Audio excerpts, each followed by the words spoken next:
Hello there. Today I thought I'd talk about something a little different. It's the power of positive thinking and how that evolves as we age. So, positive thinking is the idea that we have a mental and emotional attitude that focuses on optimism, solutions, a belief in positive outcomes.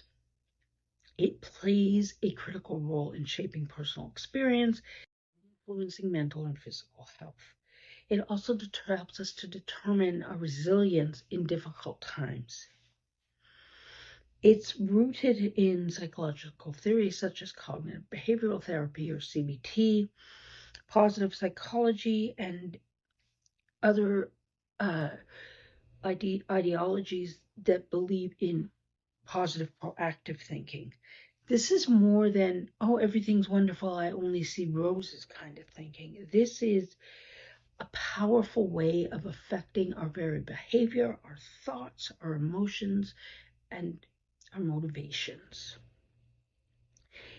The positive outcomes of positive thinking extend far beyond mental health. It can improve physical health, boost immunity, and even increase longevity. On the other hand, chronic negative thinking is associated with higher levels of stress, anxiety, and depression. So as we age, our cognitive perspectives shift. These are often influenced by personal experiences, neurological changes, and evolving life priorities. Children exhibit a natural enthusiasm, a natural optimism, where adults kind of exhibit a mix of realism and problem solving. And as we age, more of a feeling of wisdom and emotional regulation that we may not have had in our younger years. By the way, if you're enjoying this, please hit subscribe and like. Please share with those who may enjoy this or may be interested. And please comment, but remember, keep them respectful. Uh, so first of all, let's talk a little bit about the science of positive thinking, and we will start with cognitive behavioral therapy or CBT. It emphasizes the power of thought patterns in shaping our emotions and our behaviors. CBT simply suggests that reframing negative thoughts can help us make healthier emotional choices and decisions. There's also positive psychology, and this was introduced by Martin Seligman. It focuses on strengths, virtues, and the pursuit of well-being rather than merely treating mental illness as an illness. Seligman's PERMA model, positive emotions, engagement, relationships, meaning, and accomplishment, do illustrate how taking or cultivating a positivity can lead to a fulfilling and happier life.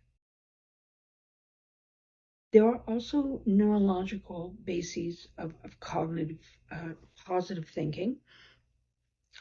So, for instance, optimistic thoughts stimulate the release of hormones like dopamine and serotonin, and these are neurotransmitters which are associated with pleasure and well-being. Neuroplasticity, the brain's ability to essentially reorganize itself, suggests that habitual positive thinking can create stronger neural pathways and reinforce optimism.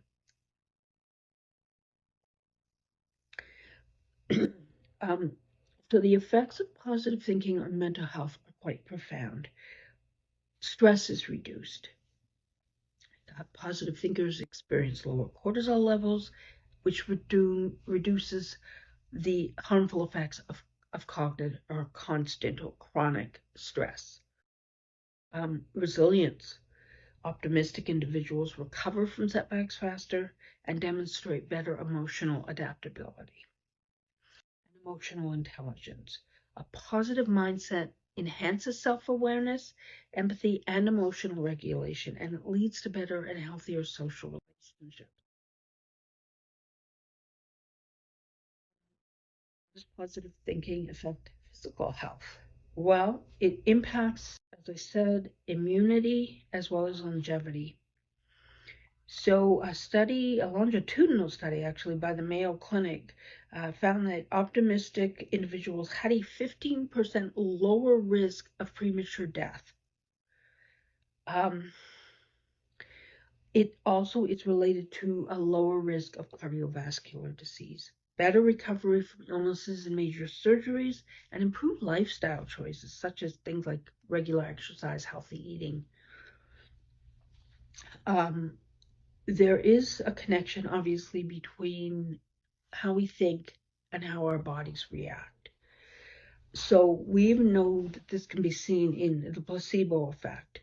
So patients who believe in the efficacy of a treatment are more likely to respond to that treatment with real physiological changes, even if they are receiving a placebo.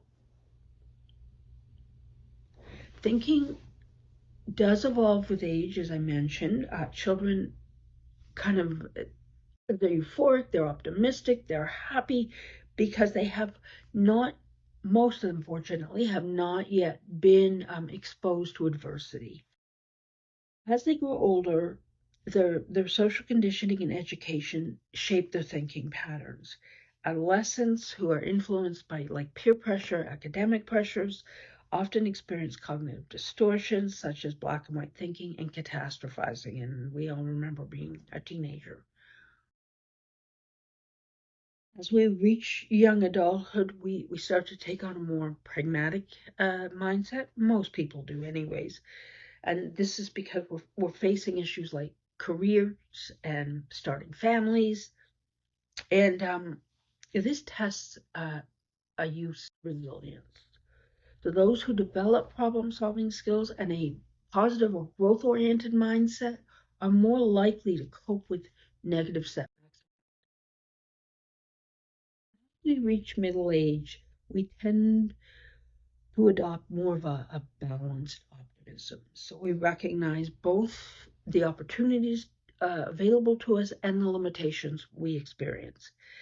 It often involves managing stress from careers, family, and financial issues.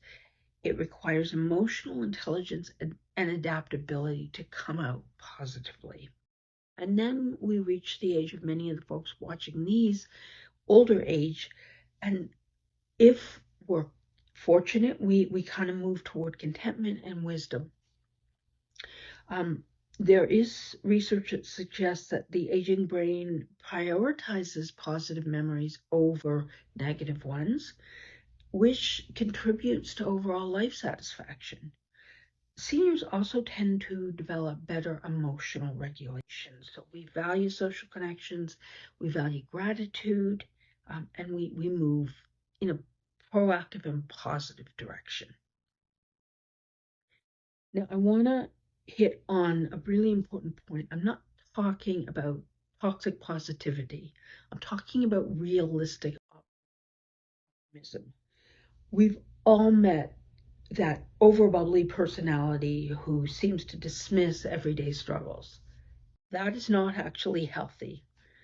The fact is, suppressing negative emotions can lead to psychological distress and reduced coping mechanisms. So these are different things. I'm talking about realistic optimism, where we accept the challenges we face with dignity.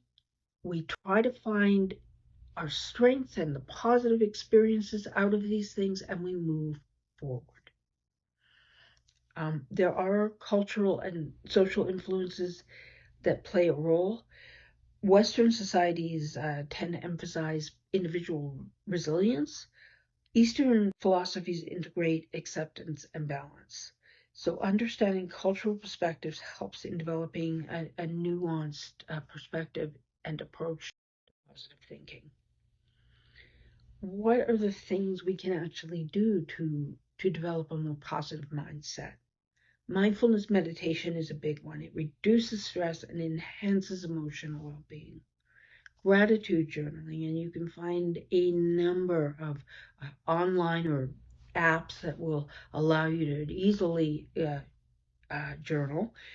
They increase happiness and life satisfaction, just putting the positives down, what you appreciate. Cognitive reframing, so replacing negative thoughts with constructive perspectives. Again, not just ignoring what's happening, but accepting and reframing to look at the positive. And of course, social support. So maintaining healthy relationships is very important for boosting emotional resilience. It's important to have a realistic but proactive, positive mindset. It is a much healthier approach to life than looking at everything through negative lens. And with that, I say, if you enjoyed this video, like I said before, please hit subscribe and like. Please share with those who may be interested. I love comments. Keep them respectful. And with that, to be senior is to be proud. Hugs.